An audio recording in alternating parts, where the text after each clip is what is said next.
Halo generus Trisukses, kembali lagi bersama kami Trisukses ID. Pada kesempatan kali ini kita akan melanjutkan pembahasan soal harian TKA mata uji pilihan yaitu ekonomi. Oke, langsung saja kita bahas soal yang pertama. Kota-kota besar di Indonesia seperti Jakarta dan Surabaya menghadapi tantangan serius terkait volume sampah perkotaan yang terus meningkat setiap tahun. Penumpukan sampah di tempat pembuangan akhir atau TPA tidak hanya menyebabkan masalah lingkungan seperti pencemaran tanah dan air, tetapi juga menimbulkan masalah sosial dan kesehatan bagi masyarakat sekitar. Pemerintah daerah dituntut untuk segera mengambil tindakan untuk mengelola situasi ini. Solusi jangka pendek yang paling efektif untuk mengurangi beban TPA secara tepat adalah jadi soal ini meminta solusi jangka pendek yang paling efektif untuk mengurangi volume sampah yang masuk ke TPA. Sekarang kita analisis setiap opsi jawabannya. Opsi A, membangun fasilitas pembangkit listrik tenaga sampah atau PLTSA modern berskala besar. Nah, ini adalah solusi jangka panjang yang membutuhkan investasi besar, teknologi canggih, dan waktu pembangunan yang lama, bertahun-tahun. Jadi ini bukan solusi jangka pendek. Nah, ini solusi jangka panjang. Jadi bukan ya. Kemudian opsi B, menggalakkan program pemilahan sampah dari sumbernya atau rumah tangga dan memaksimalkan peran bank sampah.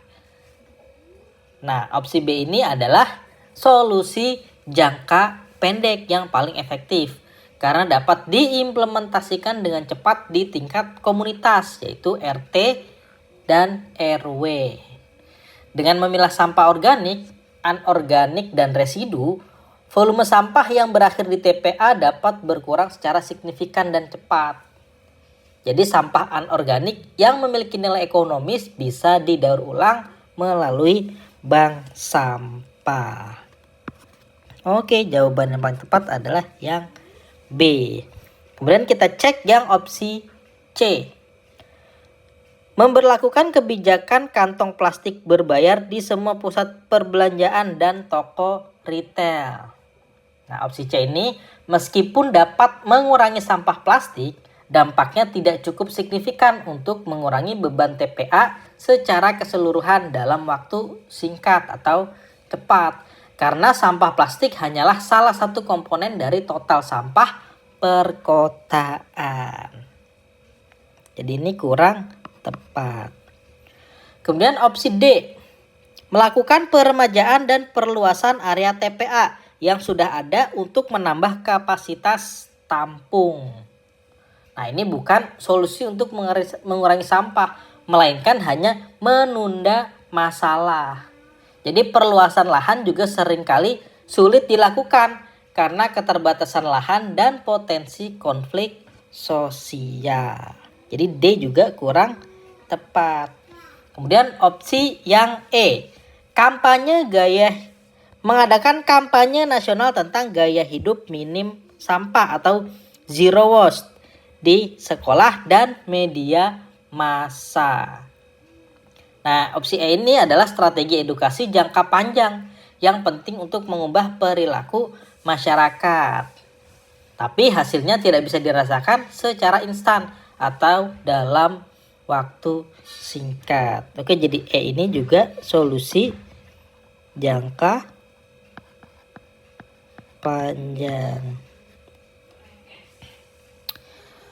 Berarti dengan demikian opsi B adalah jawaban yang paling tepat karena menawarkan solusi yang dapat dieksekusi dengan cepat dan memberikan dampak langsung pada pengurangan volume sampah di TPA. Lanjut ke soal nomor 2. Pak Budi adalah seorang manajer di sebuah perusahaan dengan gaji 10 juta rupiah per bulan. Ia memutuskan untuk berhenti dari pekerjaannya dan memulai usaha kedai kopi sendiri. Untuk membuka kedai tersebut, ia menggunakan tabungannya sebesar 80 juta sebagai modal awal. Selama tahun pertama, Pak Budi fokus mengembangkan usahanya, sehingga ia tidak mengambil gaji sama sekali dari kedai kopinya. Berapakah biaya peluang yang diambil oleh Pak Budi selama tahun pertamanya menjalankan usahanya? Oke, untuk soal nomor 2 ini menguji pemahaman tentang konsep biaya peluang atau opportunity cost, yaitu nilai dari alternatif terbaik yang dikorbankan saat membuat sebuah pilihan. Oke, pertama kita identifikasi dulu pilihannya. Jadi Pak Budi ini dihadapkan pada 2 pilihan, yaitu tetap bekerja sebagai manajer atau membuka usaha kedai kopi. Kemudian identifikasi pilihan yang diambil dan yang dikorbankan. Oke, jadi pilihan yang diambil adalah membuka usaha kedai kopi.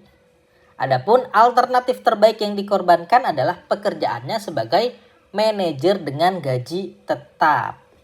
Nah, sekarang kita hitung nilai yang dikorbankan.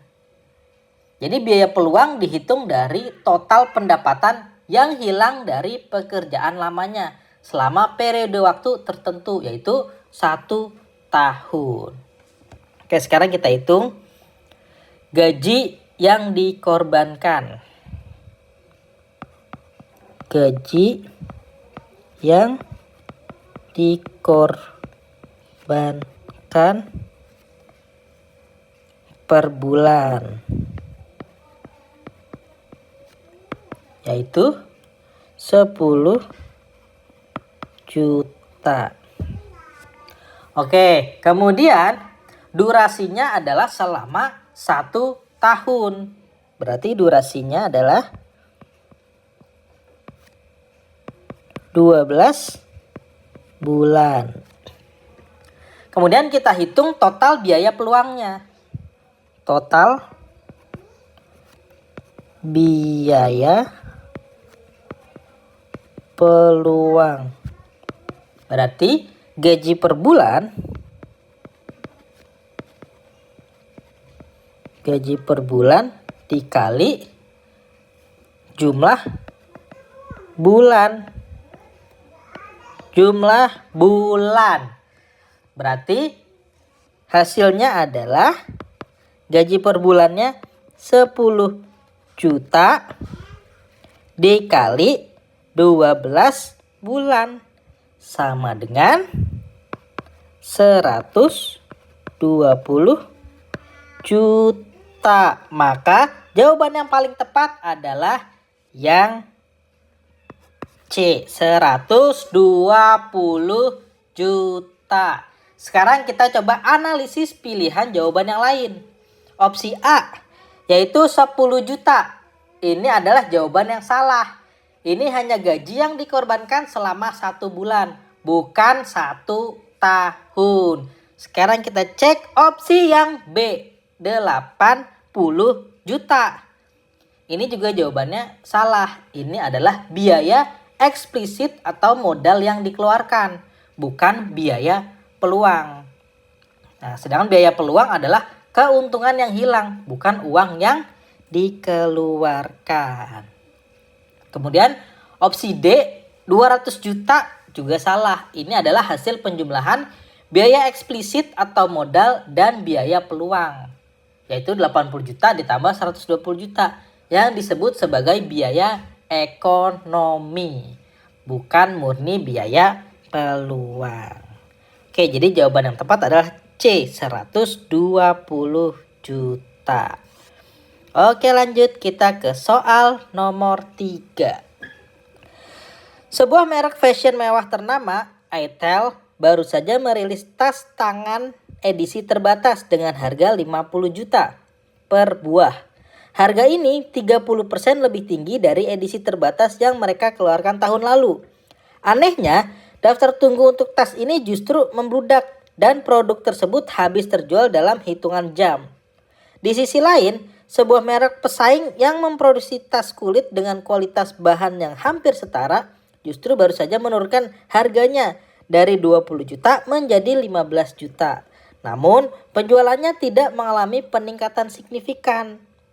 Analisis yang paling tepat untuk menjelaskan fenomena pada merek Eitel adalah jadi soal ini menyajikan sebuah anomali yang bertentangan dengan hukum permintaan dasar. Semakin tinggi harga, semakin rendah permintaan.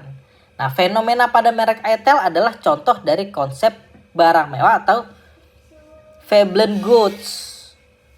Nah, hukum permintaannya. Secara umum, kurva permintaan miring ke bawah yang berarti ketika harga naik, kuantitas yang diminta akan turun. Atau ceteris paribus dengan asumsi faktor lain tidak berubah. Kemudian pengecualiannya atau Veblen goods.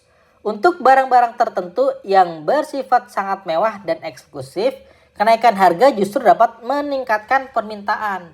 Hal ini terjadi karena harga itu sendiri menjadi atribut utama dari produk tersebut. Konsumen membeli barang ini bukan hanya karena fungsi atau kualitasnya, tetapi karena sinyal status sosial, prestige, dan eksklusivitas yang diberikan oleh harganya yang mahal. Memiliki barang tersebut menunjukkan kemampuan finansial dan membedakan mereka dari yang lain. Nah, fenomena ini disebut juga conspicuous consumption atau konsumsi yang mencolok. Jadi jawaban yang paling tepat adalah yang C, betul sekali. Bagi barang mewah atau Veblen goods, harga yang tinggi justru meningkatkan keinginan memilikinya karena dianggap sebagai simbol status dan prestige. Nah, sekarang kita coba analisis pilihan jawaban yang lain. Yang opsi A, pemasaran dan promosi yang dilakukan oleh merek Eitel jauh lebih baik daripada pesaingnya. Nah, meskipun pemasaran yang baik itu berperan, hal itu tidak secara spesifik menjelaskan mengapa kenaikan harga justru meningkatkan permintaan.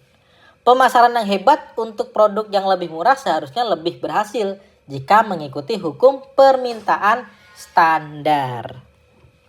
Kemudian opsi B, terjadi kelangkaan bahan baku untuk membuat tas sehingga wajar jika harganya menjadi sangat mahal. Nah, kelangkaan bahan baku menjelaskan mengapa harga penawaran menjadi tinggi, tetapi tidak menjelaskan mengapa konsumen tetap berebut untuk membeli pada harga setinggi itu. Kemudian opsi D, konsumen berspekulasi bahwa harga tas tersebut akan naik di masa depan, sehingga mereka membelinya untuk investasi. Walaupun beberapa orang mungkin membeli untuk investasi sebagai resell, alasan utama mengapa barang mewah laku keras pada harga tinggi adalah karena nilai prestige saat ini, bukan semata-mata karena spekulasi harga di masa depan. Jadi opsi C lebih fundamental dalam menjelaskan perilaku konsumen barang mewah. Kemudian opsi E, pendapatan kelompok masyarakat kelas atas sedang meningkat drastis, sehingga daya beli mereka terhadap barang mewah ikut meningkat. Nah, peningkatan pendapatan memang bisa meningkatkan daya beli secara umum, tetapi tidak menjelaskan fenomena spesifik di mana harga yang lebih tinggi menjadi lebih menarik daripada harga yang lebih rendah untuk barang serupa. Ini hanya menjelaskan kemampuan membeli, bukan motivasi di balik pilihan tersebut. Nah, dengan demikian, penjelasan yang paling akurat adalah bahwa tas Eitel berfungsi sebagai simbol status, di mana harganya yang mahal adalah bagian dari daya tariknya. Oke, kita ke soal yang terakhir. Diketahui fungsi suatu barang dinyatakan dalam persamaan 2P ditambah Q dikurang 200 sama dengan 0. Pernyataan yang benar mengenai fungsi tersebut adalah dapat pilih lebih dari satu jawaban. Oke, soal nomor 4 ini berarti pilihan ganda kompleks kategori atau pilihan ganda kompleks multiple choice multiple answer, di mana jawabannya lebih dari 1. Oke, untuk menganalisis fungsi tersebut, langkah pertama adalah mengubahnya ke dalam bentuk standar, yaitu Q sama dengan F dikali P. Oke, berarti ubah ke bentuk standar, yaitu Q sama dengan F kali P. Oke.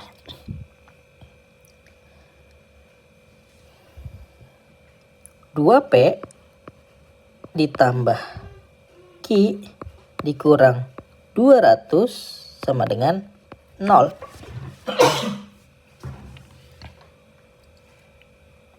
Berarti Q sama dengan min 2P ditambah 200. Oke, setelah mendapatkan bentuk standar, kita bisa mengevaluasi setiap pernyataannya. Sekarang kita cek pernyataan A. Fungsi tersebut memiliki gradien atau slope yang negatif. Oke, untuk opsi A ini atau pernyataan A ini benar. Gradien atau slope adalah koefisien dari variabel P, yaitu min 2. Karena nilainya negatif, ini menunjukkan adanya hubungan terbalik antara harga P dan kuantitas Q. Jika harga naik, kuantitas yang diminta akan turun dan sebaliknya. Oke, jadi opsi A benar. Lanjut ke opsi B. Biaya produksi akan memengaruhi jumlah barang pada fungsi ini. Nah, ini salah. Biaya produksi adalah faktor yang memengaruhi penawaran atau supply karena berkaitan dengan produsen. Fungsi yang kita analisis adalah fungsi permintaan yang menggambarkan perilaku konsumen. Faktor yang memengaruhi penawaran tidak secara langsung mengubah fungsi permintaan. Jadi B salah. Lanjut opsi C. Fungsi tersebut merupakan fungsi permintaan. Nah, ini jawabannya benar.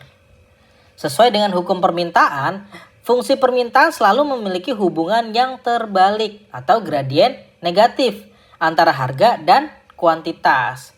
Karena gradien fungsi ini adalah min 2, yaitu negatif, maka fungsi ini adalah fungsi permintaan. Lanjut, opsi D.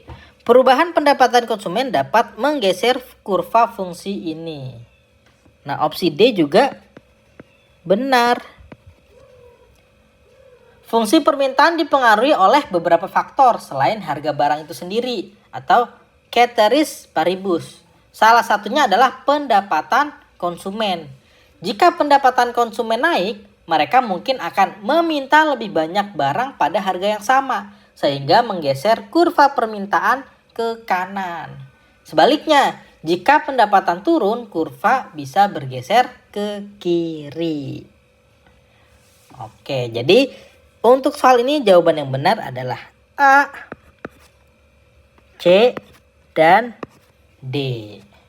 Oke, selesai sudah pembahasan kita untuk soal mata uji pilihan ekonomi.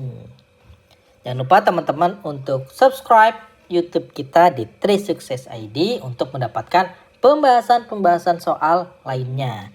Dan juga jangan lupa follow Instagram dan TikTok kita di Trisukses ID. Buat teman-teman yang mau mencoba simulasi secara langsung untuk latihan soal harian, silahkan kunjungi trisukses.edukati.com. Oke, mungkin kita cukupkan sampai di sini dulu perjumpaan kita. Sampai jumpa lagi di pembahasan soal berikutnya.